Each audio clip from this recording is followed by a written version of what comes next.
할렐루야. 이 한 주간도 하나님이 주시는 은혜와 평강이 넘치는 복된 한 주간 되시기를 예수님의 이름으로 축복합니다. 한번 따라 하시겠습니다. 우리는 하나님의 한 가족입니다. 옆 사람 바라보며 축복하며 인사합시다. 힘내세요. 하나님이 도와주십니다. 믿으시기를 주님의 이름으로 축복합니다. 세상 끝날까지 주님은 우리와 함께 계시겠다고 약속하셨으니 성령님으로 우리 안에 내주에 계시고요, 우리 곁에 계시고 앞서서 인도하시고 뒤에서 지키시고 보호하시는 주님이십니다. 주님의 은혜 가운데 늘 승리하는 그런 복된 삶을 살아갈 수 있기를 바랍니다. 사람이 노래를 부른다는 것은요, 하나님이 우리에게 주신 선물을 누리는 삶을 사는 거예요. 여러분 살아가면서 어떤 노래 많이 부르십니까?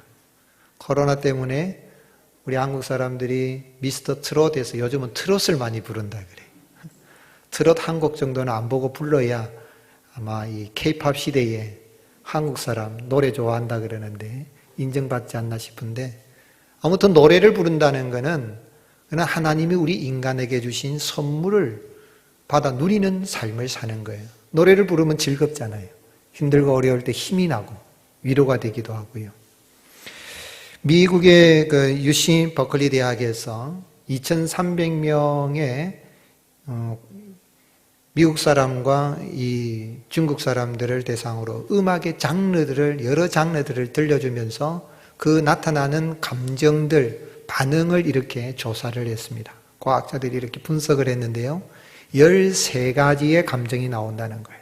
어떤 음악을 듣느냐에 따라서 즐겁고 재미가 있기도 하고, 짜증이 나기도 하고, 불안하고 걱정하기도 하고, 아름다운 마음이 생기기도 하고, 평안이 오기도 하고, 어떤 노래는 들으면 몽롱해지는 몽환이 이르기도 하고, 활력을 주기도 하고, 관능이 넘치고, 어떤 경우는 분노하고 반항하게 만드는 음악도 있고, 또 기쁨과 슬픔과 울과 또 두려움, 승리의 그런 확신에 찬 그런 감정들이 13가지 감정이 일어난다는 겁니다.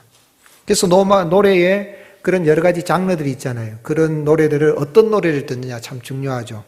클래식도 있고 재즈도 있고 CCM도 있고 또 팝송도 있고 발라드, 블루스, 리듬 블루스, 힙합, 컨트리 음악, 포크 음악, 디스코, 락 음악, 전자음악, 요즘 뜨고 있는 K-팝, 또 트로트 이런 노래들이 있는데 어떤 노래를 부르냐에 따라서 그 나타나는 감정들이 다르다는 거예요. 여러분들은 어떤 노래를 많이 부르십니까? 또 노래를 부르는 데 있어서 그 부르는 목적에 따라서 이 노래의 어떤 그 내용도 정해지고 되고 분류를 해볼 수 있는데, 우리가 운동장에서 천군이겨라 백군이랄 때도 이 노래를 부르지 않습니까? 우리 어릴 때도 보면 보아라 이 넓은 운동장이 하면서 천군과 백군이 응원가, 그죠? 응원을 하면 힘이 나죠, 그죠? 응원하는 게 참 중요해요. 응원가도 있고, 또 사람이 이렇게 죽었을 때 장례식에서도 장송곡을 부르잖아요. 장송곡을 부르면 애고 하면서 이제 가면 언제 오나 그런 노래를 부르다 보면, 애가를 부르다 보면 이 상했던 마음이 이렇게 위로도 받고 그럴 수도 있죠. 우리 예수님 믿는 사람들은 장례에 찬송을 부르면서 눈물을 흘리면서도 우리가 하나님의 위로를 경험하지 않습니까? 군대에서 군가, 이 참 중요합니다. 훈련소에서 훈련받을 때에 밟아도 뿌리 뿜는 밟아자 이렇게 막 부르면 이게 훈련이 힘들더라도 재미가 있어요. 유격을 하고 행군을 할 때에, 천리 행군을 이래 할 때에, 군장을 꾸려서 나갈 때에 군악대가 탁 출발 앞에서 이렇게 장엄하게 악기를 해서 연주를 해주고 하면 이길 것 같아요. 잘할 수 있을 것 같아요. 그리고 다 마치고 탁 들어올 때 군악대가 또 환영해주면 거기서 큰 힘을 얻습니다. 그때의 느낌은 경험해보지 못한 사람 몰라요. 그때는 그동안의 모든 이런 수고했던 것들이 다 떠나버리는 그런 느낌을 가지죠. 노동을 부를 때 노래를 노동가라고 하는데, 요즘에 노동가는 거의 데모가입니다. 보면 아주 붉은 띠를 뜨고 이런데, 근데 노동할 때에 그 부르는 노래, 정선 아리랑이라든지 이런 노래를 부르면서 참 콩밭 매는 아낙네야 하면서 콩밭을 매면서 그런 노래를 부르면 그냥 시험시험 일이 되기도 하고 풍년이 왔네, 풍년이 왔어 하면서 풍년가를 부르는 그 노동가가 될 수도 있죠. 추수를 할 때에. 그럴 때 그 노래 부르면서 이렇게 풍년가를 부르면 아주 힘이 나고 기쁨이 넘치는 거죠. 그래서 여하튼 어떤 노래를 부르냐에 따라서 그것은 결국 우리 삶에 큰 영향을 미친다는 것입니다. 그것이 13가지의 감정의 반응이 있다고 하면 긍정적인 면이 있고 부정적인 면이 있을 수가 있는데, 여하튼 그 노래를 부를 때에 기쁠 수도 있고 슬플 수도 있고 낙심이 될 수도 있고 힘이 될 수도 있고 분노할 수도 있고 즐거울 수도 있는데, 심지어는 그 노래가 그 사람의 방향을 결정하는 거예요. 삶의 방향을 결정할 수 있어요. 우리 예수님 믿는 사람들은 어떤 노래를 많이 부릅니까? 우리는 찬양을 많이 하죠. 찬송가. 여러분, 찬송가를 안 보고 부르는 곡이 한 몇 곡 정도 될 것 같아요. 한번 테스트 해보세요. 자기에게 내가 찬송가를 안 보고 가사를, 곡을 안 보고 나 혼자서 기도하면서 몇 시간 동안 내가 찬송가를 부를 수 있는지 한번 생각해 보시고 한번 불러보세요. 노래방에 가서는 악보 안 보고도 가사 안 보고도 참 노래를 불러 제끼는데, 그런데 찬송가는 반드시 이걸 봐야만이 된다면 심각한 문제가 아닐까 생각해 봐요. 가사도 생각하고 곡도 생각하고 계명도 생각해 보고 빠르기, 이런 느리기, 템포 이런 것도 강약도 생각해 보면서 하나님 앞에 찬양하면 기쁘고 즐겁잖아요. 그리고 인생 살아갈 때에 특별히 위기가 닥쳤을 때에 노래를 하면 하나님이 힘주신 은혜를 경험할 수가 있고 우리는 그 위기를 능히 이겨나갈 수가 있는 것입니다. 바라는 것은 인생의 위기가 닥쳐왔다고 낙심만 하지 마시고 슬플 때도 기쁠 때도 찬송하면서 하나님이 주시는 그런 승리를 경험하며 나아가는 복된 삶을 살아갈 수 있기를 예수님의 이름으로 축복합니다. 그러면 우리가 어떻게 인생의 위기가 닥쳐왔을 때에 주님을 노래하며 찬송하며 행복한 삶을 살아갈 수가 있겠습니까? 오늘 읽은 말씀은 모압과 암몬과 이 세일산 거민들이 이제 쳐들어왔습니다. 여호사밧 왕이 유다 나라를 통치하고 있을 때에 쳐들어왔는데 요단강 동쪽에 있는 모든 족속이 다 쳐들어온 거예요. 요단강 동편에 제일 위에서 모압, 암몬, 그 다음에 밑에 세일산 거민은 이것은 에돔 족속이죠. 동쪽에 있는 모든 이런 족속들이 연합해서 유다 나라, 남왕국 유다를 쳐들어온 것입니다. 여호사밧도 군대가 있고 하기 때문에 싸울 수 있겠지만 너무 많은 군대가 쳐들어오니까 어떻게 할까 하는 가운데에 자기 자신이 하나님 앞에 기도하고 또 백성들에게는 금식을 선포하게 합니다. 그리고 이제 자녀들까지도, 어린아이들까지, 부녀들까지 다 성전에 모아서 하나님 앞에 서서 하나님, 우리가 어찌할 줄 모르고 하나님만 바라봅니다 하고 그렇게 기도를 드립니다. 그럴 때 하나님께서 하나님의 사람 야시엘에게 성령이 임하여서 이제 말씀을 전해줍니다. 그래서 유다와 여호사밧과 백성들에게 이 전쟁은 여러분에게 속한 것이 아니라 이 전쟁은 누구에게 속한 것이라고요? 여호와께 속한 것이니 두려워하지 말고 그것에 나가기만 해라. 그러면 하나님이 너희에게 구원을 베푸시는 것을 보게 될 것이다 그랬어요. 그래서 오늘 여호사밧 오늘 읽은 말씀에 이 하나님이 주시는 이런 응답을 받고 너무 감사하여서 이제 군대 앞에 찬양대를 만들어 가지고 여호와 하나님을 찬양합니다. 여호와께 감사하세 그 인자하심이 무궁함이로다 라고 찬양을 딱 드렸는데 하나님께서 적군들에게 복병을 보내어서 친히 하나님이 치게 하셔서 자기들끼리 자중질이 일어나서 모압과 암몬이 또 에돔 족속을 공격을 하고 그리고 모압과 암몬 자기들끼리 또 싸워서 살아남은 사람이 한 사람도 없는 그런 승리를 주셨습니다. 그리고 또한 그곳을 이제 가서 이제 유다 백성들이 거기에 있는 전리품들을 다 의복도 가져오고 또 물건, 식량, 음식도 가져오고 보물도 가지고 오는데 3일에 걸쳐서 사흘에 걸쳐서 막 거둬들이기 바쁜, 어떻게 보면 유다 백성들에게 그 보물을 주기 위해서 온 그런 일들이 막 일어나게 된 거예요. 그래서 넷째 날 이제 나흘이 됐을 때는 어떻게 합니까? 그 골짜기에 내려가서 하나님 앞에 송축을 하고 감사를 드리고 영광을 돌리는 거예요. 그곳을 골짜기가 브라가 골짜기. 그래서 오늘 우리 각주에 보면 브라가는 뜻이 뭐라고 되어 있습니까? 송축이라고 되어 있어요. 찬양입니다. 찬양. 찬양 골짜기라. 그리고 또 그들이 이제는 예루살렘에 이제 돌아옵니다. 기쁨으로 이제 승리했으니까 손 하나 되지 않고 하나님이 치게 하시는 승리를 경험하여서 예루살렘에 돌아와서 하나님 앞에 수금과 나팔을 비파를 불면서 합주를 해서 하나님의 성전에서 하나님 앞에 찬양과 영광을 돌려드린 거예요. 자, 이 내용 속에서 우리는 생각해 볼 것이 있습니다. 야, 여러분, 전쟁이 나면 어떻게 됩니까? 전쟁이 나면 찬양대를 구성을 해가지고 전방에 내보내야 됩니까? 아니면은 전쟁이 나면 무엇을 점검해야 됩니까? 무기를 점검하고 군사력을 점검을 하고 훈련을 시키고 그런 일을 해야만이 싸워서 이길 수가 있습니다. 그런데 이상하지 않아요? 전쟁이 났는데 여호사밧은 최전방에 군인들 앞에 찬양대 가운을 입혀가지고 거룩한 옷을 입혀서 앞서 나가서 하나님을 노래하게 한다면 적군이 봤을 때 저것들이 미쳤나 이런 생각이 들지 않겠어요?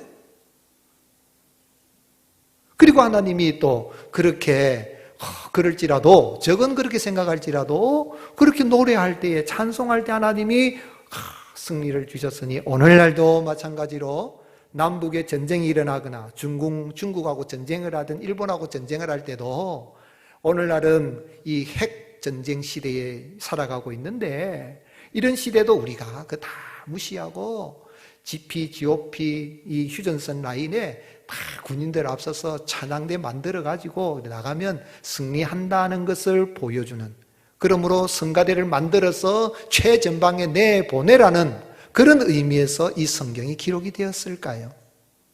그렇게 주장한 사람들이 있더라고요.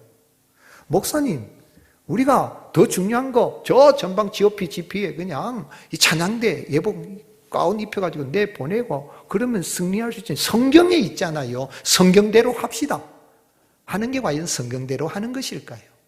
왜 하나님께서는 찬송이 시작될 때에 이런 상상할 수 없는 엄청난 승리를 여호사밧에게 주셨을까요? 그것은요, 하나님께서 전쟁이 났을 때에 성가대 가운 입혀가지고 앞서 내보내라 뭐 그래 할 수도 있겠지만 그런 의미에서 주신 것이 아니라 여호와 하나님만이 찬양과 경배를 받으시기 합당하신 참 신이신 것을 알게 하기 위함인 것입니다.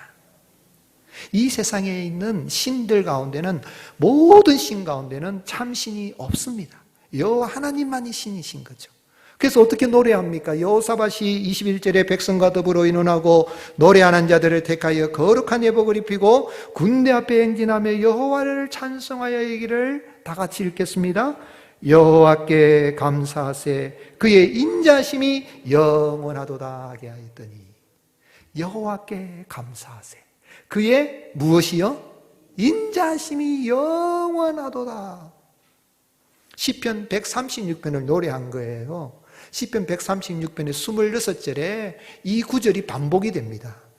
여호와께 감사하세 그 인자심이 영원함이로다. 9구절절이 반복이 되는데 우리 성경에는 보게 되면은 여호와께 감사하세를 추가를 하고 있고 히브리어 원문에는 그 인자심이 영원하도다 이래 되어 있습니다.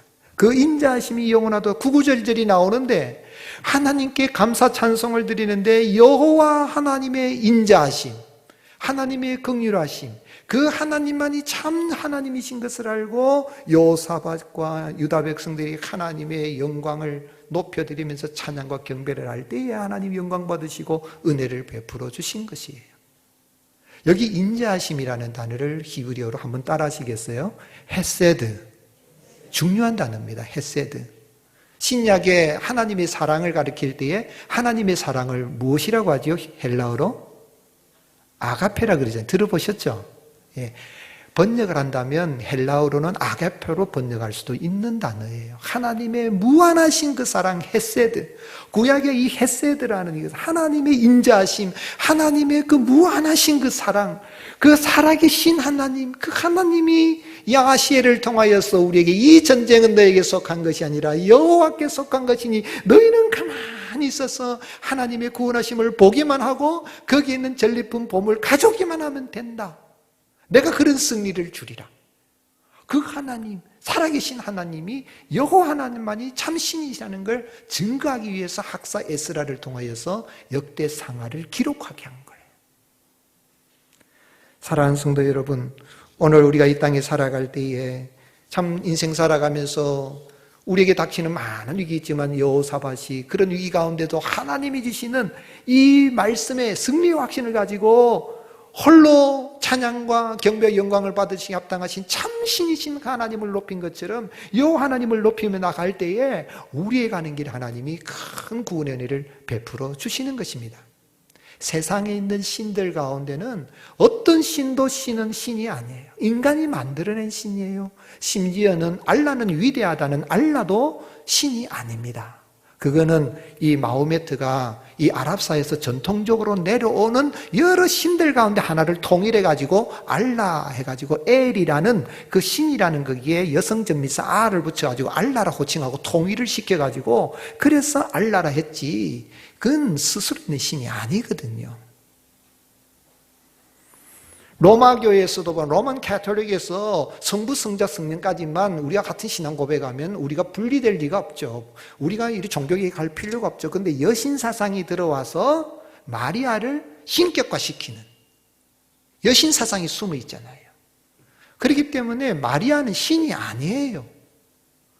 또한 그리스 로마 신화, 아이들에게 그리스 로마 신화를 읽어봐라 그런데 그 그리스 로마 신화에 나오는 신들은 전부 인간이 만들어낸 창작된 신이잖아요.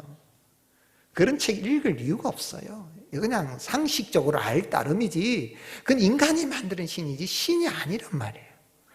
불교의 시타르타, 부처도 신이 아닙니다. 부처란 뜻이 뭐죠?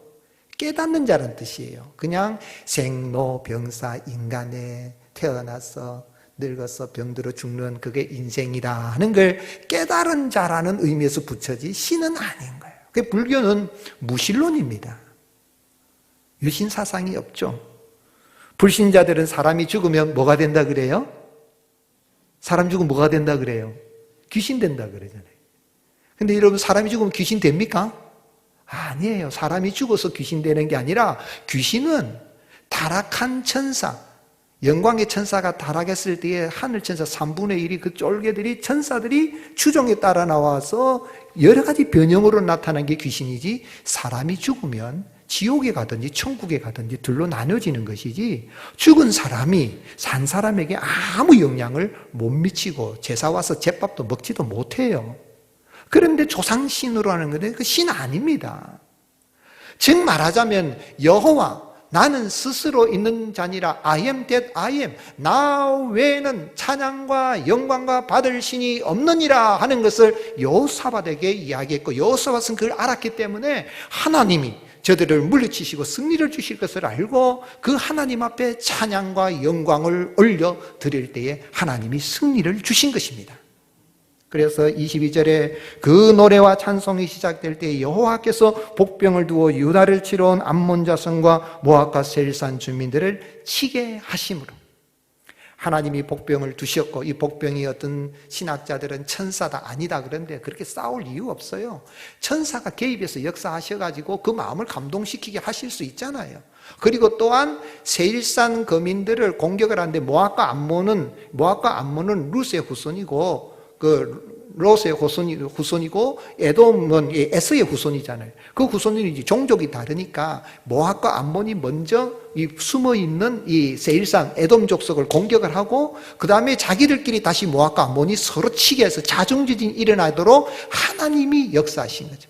하나님이 치시기도 하시고 하나님이 치게 하셔서 그들이 다 피하여서 한 사람도 살아남는 자가 없도록 승리를 주신 것입니다. 이러한 것에서 29절 30절에 보면 이방 모든 나라가 여호와께서 이스라엘의 적군을 어떻게 하셨다고요? 치셨다 함을 듣고 하나님을 어떻게 해요? 두려워함으로 여호사밧의 나라가 태평하였다.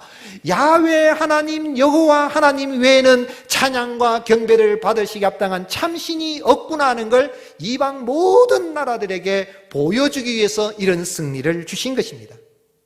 사사시대에 미디안과 아말렉 동방 사람들이 13만 5천 명이 이스라엘을 공격해 왔을 때에 기드온이 몇 명 데리고 나가서 싸웠습니까? 300명 데리고 싸웠어요. 300명, 300대 13만 5천이면 몇 대 몇입니까? 450대 1입니다. 게임이 되겠어요?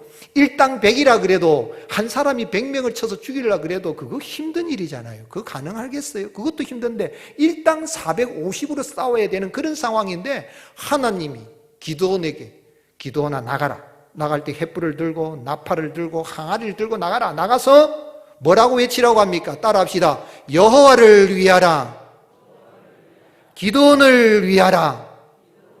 그리고 밤에 횃불을 들고 항아리를 탁 깨서 막 나팔을 불면 하나님이 승리를 주실 것이다. 이 또한 하나님이 찬양과 영광과 존귀를 받으시는 그 하나님, 참신이신 하나님이 승리를 주실 것을 이야기한 거예요. 사사기 7장 22절에 300명의 나팔을 불 때에 여호와께서 그 진영에서 친구끼리 칼로 치게 하심으로 적군이 도망하여 스레라의 베시다에 이르고 또 답바에 가까운 아벨무홀라의 경계에 이르렀으며, 이 전쟁에서 처음 나팔을 불고 막 항아리를 깨고, 전쟁을 하면 칼과 창으로 싸워야 되는데 웃기는 전쟁이죠. 하나님을 찬양하고 참신이신 하나님을 높이고 나가니 하나님이 역사하신 자기들끼리 막 싸워서 하는데, 그때 13만 5천 명이 와서 죽은 사람이 12만 명이 죽었어요. 살아남은 사람이 몇 명이죠? 15,000명. 15,000명이 이제 놀래가지고 도망을 갑니다. 도망가는데 몇 명이 잡으러 갑니까? 300명이 15,000명 잡으러 가는 거예요. 그것도 몇 대 몇입니까? 근데 300명이 오니까 놀래가지고 300명을 보고 에워싸가지고 몇 겹으로 에워쌀 수 있는데도 도망을 가는데, 가서 기도하니 하나님의 은혜로 찬양과 영광을 받으신 하나님 높이고 나갔을 때에 완전한 승리, 깨끗한 승리를 하나님이 허락하여 주신 것입니다.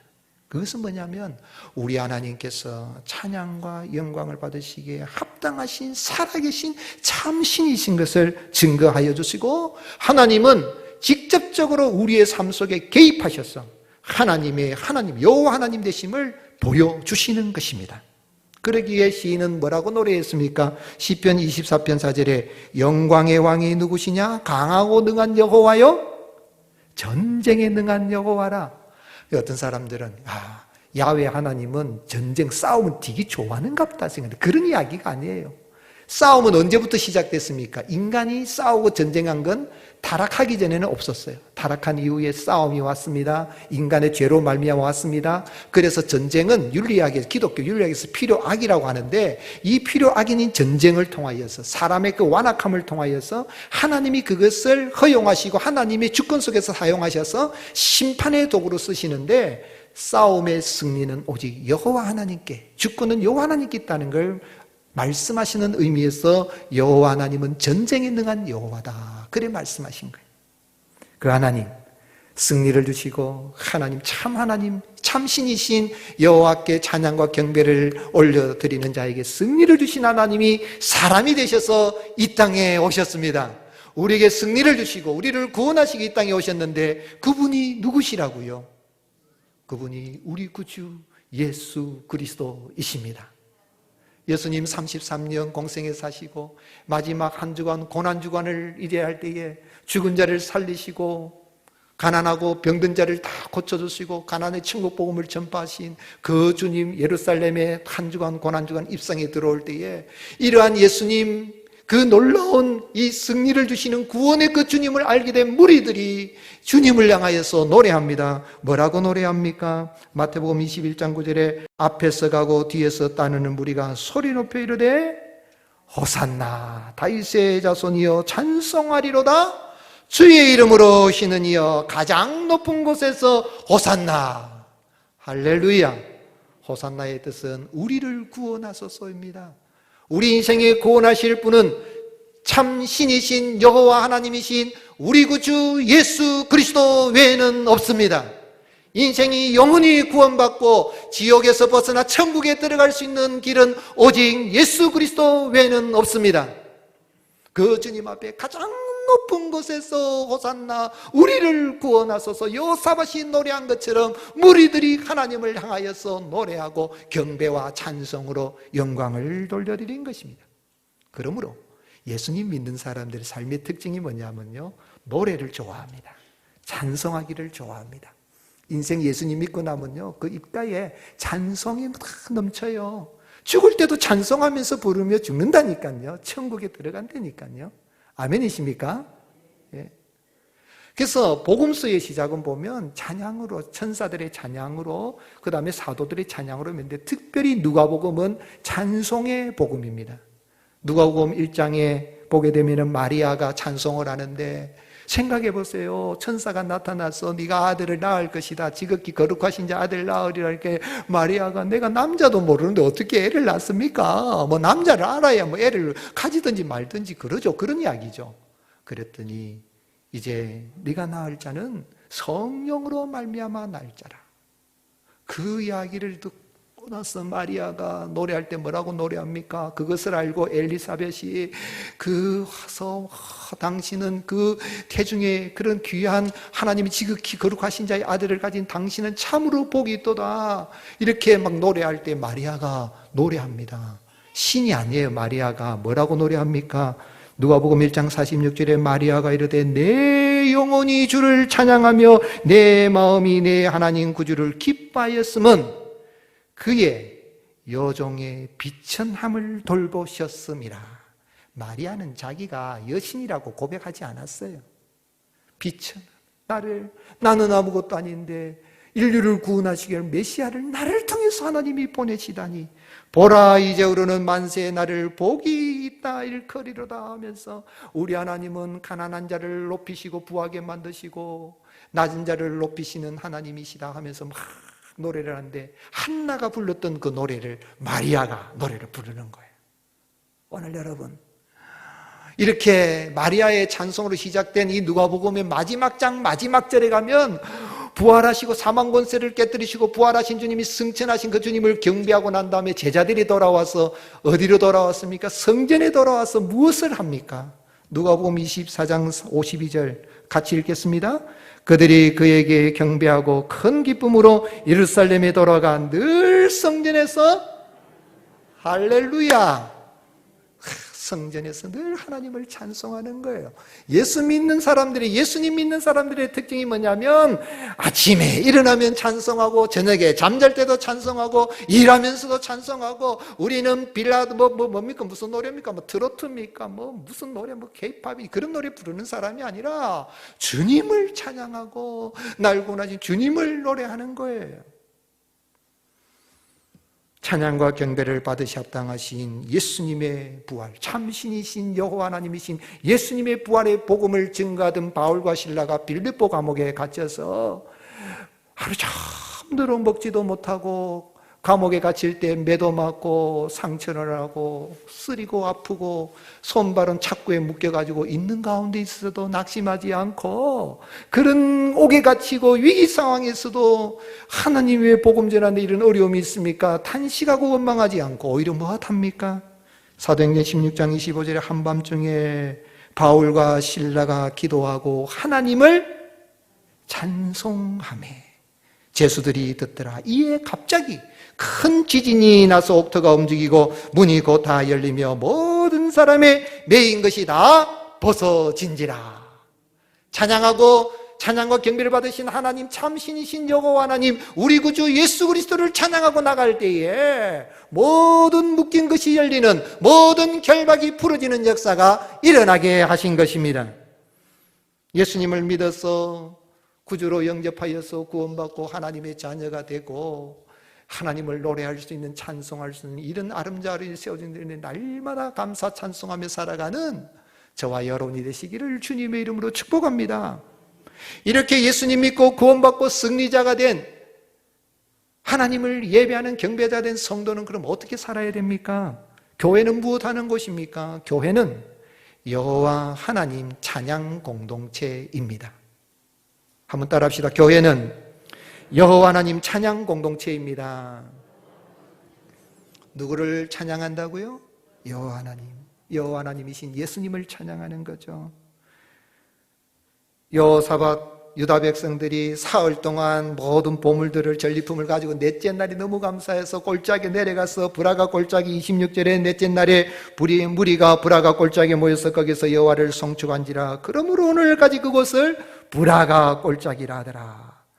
전쟁터에 돌아와서 여호와의 전에 나갈 때도 28절에 그들이 비파와 승과 나팔을 합주하고 예루살렘에 이르러 여호와의 전에 나아가니라. 하나님의 전에 나가서 찬송과 영광을 돌려드리는 공동체가 하나님을 찬양하는 그러한 모습이 오늘 우리 예수님 믿는 성도들의 모임인 교회가 승리를 주신 주님을 찬양하고 경배하고 예배하는 것이죠. 우리 예수님, 참 하나님이신 예수님뿐만 참 사람이신 예수님, 십자가를 앞두고 겟세마네 동산에 나아가실 때도 마지막 만찬을 하고 이 십자가 밀려오는 십자가의 죽음 앞에 두려움이 있을 때에, 그럴 때 예수님은 어떻게 나아가십니까? 마태복음 26장 30절에 보면 예수님께서 그들이 제자들과 함께 찬미하고 감람산으로 나아가니라. 십자가의 길이랄지라도 골고다의 길이랄지라도 부활의 승리를 바라보기 때문에, 생명을 바라보기 때문에 찬미하고 노래하며 나아갈 수가 있는 것입니다. 주님이 그렇게 가셨습니다. 그래서 예수님을 믿어서 구원받아 하나님의 자녀를 삼아주신 목적이 무엇입니까? 왜 우리를 하나님의 자녀 삼으시고 왜 예수님 믿는 성도들이 모인 교회 공동체의 교회의 지체로 삼아주셨습니까? 그 이유는 딱 하나입니다. 하나님의 은혜의 영광을 찬송하게 하기 위하여서.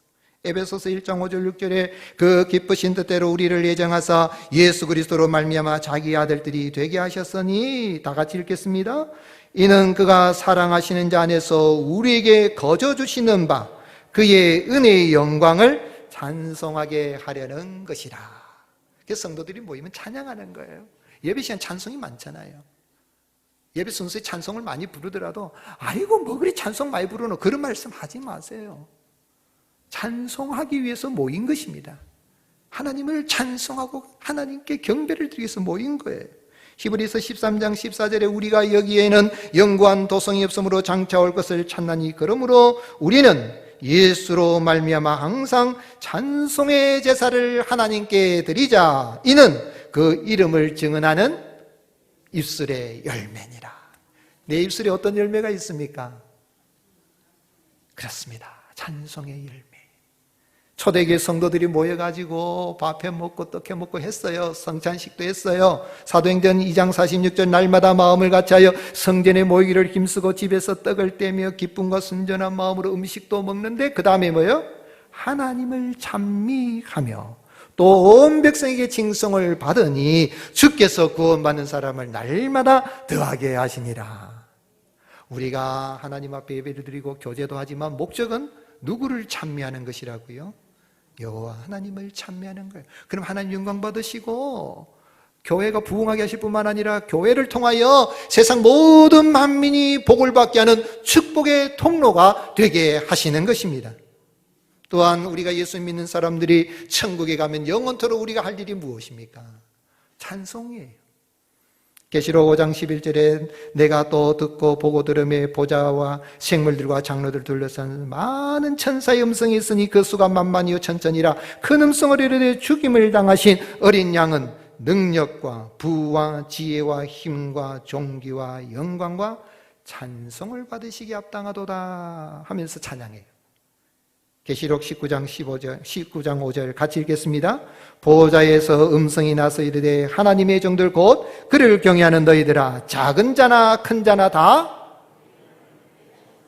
할렐루야. 천국에 가면 우리가 할 일이 뭐라고요? 찬송하는 거예요. 설교는 누구에게 하는 거죠? 사람들에게. 하나님의 말씀을 듣고 회개하고 돌아와서 복음 믿고 구원받으라고 설교하는 거죠. 사람에게 하는 거예요. 기도는 누구에게 드리는 거죠? 하나님께 드리는 거예요. 그럼 찬송은요? 하나님께도 드리고 찬송을 드리는 가운데 우리에게도 은혜가 임하는 거예요. 그런데 천국에 가면 설교 있습니까? 없어요. 천국에 가면 기도가 있을까요? 기도 응답 다 받았는데 기도할 이유가 없어요. 그런데 다 들어주신 그 하나님 앞에 영원토록 우리가 할 일은, 천국에 살 일은 뭐라고요? 찬송하는 거예요. 찬송하는 거예요. 교회는 찬양. 그래서 찬양이죠. 찬양하니까 그래 중요한 거예요. 찬양대 오늘 아침에 몇 시에 모이셨어요? 아마 일찍 모이셨을 거예요. 마스크 끼고 노래 되겠나? 근데 그 연습하실 때 화났어요? 신경질 났어요? 아니죠? 야, 마스크 쓰고라도 우리가 하니까 오늘 예배가 이 11월 이 첫째 오늘 예배 드리는데 너무너무 감격이 돼. 교회의 존재 목적이에요. 오늘 우리가 하나님을 찬양할 때에 찬송은 천사들과 하늘 아래에서 영원히 계속되는 것이며 그 하나님의 그 천국의 기쁨을, 승리를 경험할 수 있는 그 시간이 오늘 내가 어느 곳에 있든지 어떤 상황에서 주님을 노래할 때에 거기에 악령이 떠나가고 치료와 회복의 역사가 일어나게 되고 심령이 부흥하는 역사가 일어나게 되는 것입니다. 구약의 찬양을 잘했던 인물 가운데 한 사람이 누구냐면 여호와 하나님을 위해서 악기까지 만들어서 찬양대를 조직했던 사람이 누구냐면 다윗이에요. 다윗은 찬양하기를 그리 좋아했어요. 다윗의 시편 다 찬양이잖아요. 근데 다윗은 악기만 연주해도 악령이 떠났다니까요. 사무엘상 16장 23절에 하나님께서 부리시는 악령이 사울에게 이를 때에 다윗이 수금을 들고 와서 손으로 탄즉 사울이 상쾌하여 낫고 악령이 그에게서 떠나더라. 사랑하는 성도 여러분, 우리가 주님을 노래하며 찬양할 때에 원수막이 한 길로 왔다 7길로 도망가고 악한 영들이, 더러운 귀신들이 떠나가는 역사, 치료의 회복의 역사이라는 믿으시기를 예수님의 이름으로 축복합니다. 평양의 상전교회, 옛날 이야기지만 오경건이라는 할머니 한 분이 계셨는데 이분은 남편을 일찍 사별하고 두 아들 데리고 이렇게 살아셨어요. 예수님을 믿어서 60세에 겨우 한글을 깨우쳤습니다. 이 오경건 할머니가 한글을 깨우치나 성경을 읽기 너무 재미있어서 성경을 읽고 해서 이걸 가르치고 싶어서 주일학교 반사도 하고 그랬어요. 그런데 5살 손녀가 이 반신불수가 왔어요. 갑자기 애가 걷지를 잘 못해요. 그래서 병원에도 찾아가고 했지만 효과가 없어요. 할머니가 작정을 하고는 이 집사님이 자기 다락방에 들어가서 3일 동안 금식을 하고 거기서 하나님 찬송하면서 막 기도했어요. 근데 넷째 날 되었을 때에 새벽에 손녀가 할머니에게 걸어 나온 거예요. 하면서 할머니, 내가 이렇게 걸어 다녀요. 하나님이 할머니 기도 들으시고 나를 고쳐주셨어야 한 거예요.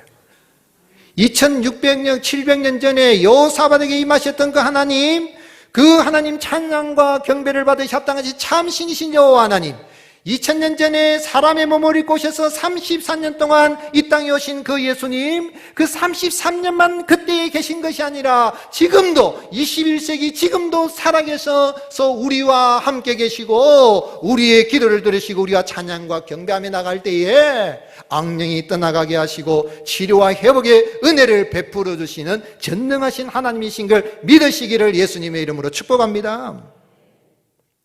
여름 성경학교가 잘 되니까 절간에서 하는 학교가 있더라고요. 어떤 학교입니까? 여름 불경학교예요.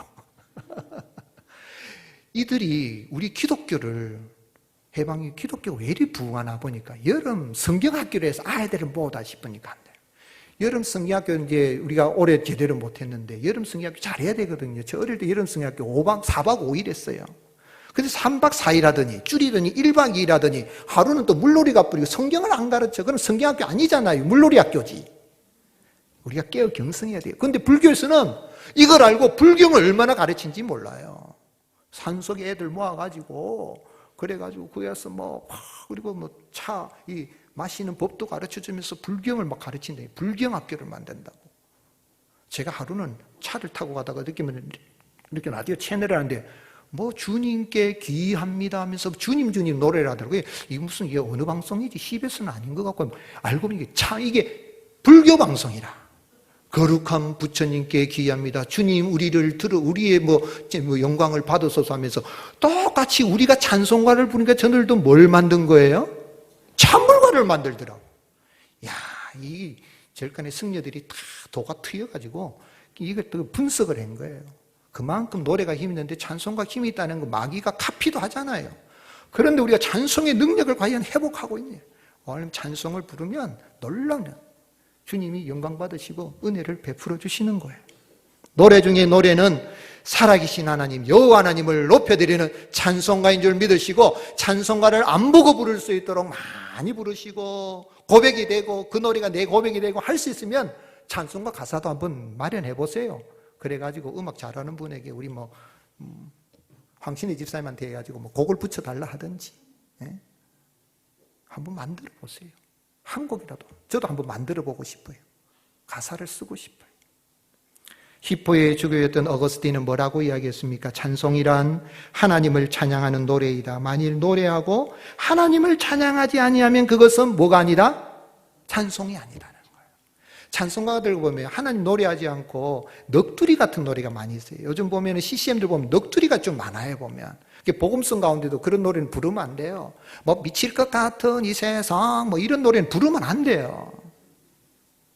이 세상 하나님 지으신 세상인데. 물론 뒤에는 하나님 왜 날 이런 모습으로 만들어 놨나요? 하다 나 하나님 높이긴 하지만은, 그러나 정말 주님을 높여드리는 찬양과 존귀 영광 주께 돌려보내세 보좌 위에 앉으신 주님을 노래하고 나가면 우리 주님 그냥 계시지 않고 우리의 가는 길에 위기가 와도 승리하며 나갈 수 있는 큰 은혜를 베풀어 주시는 것입니다.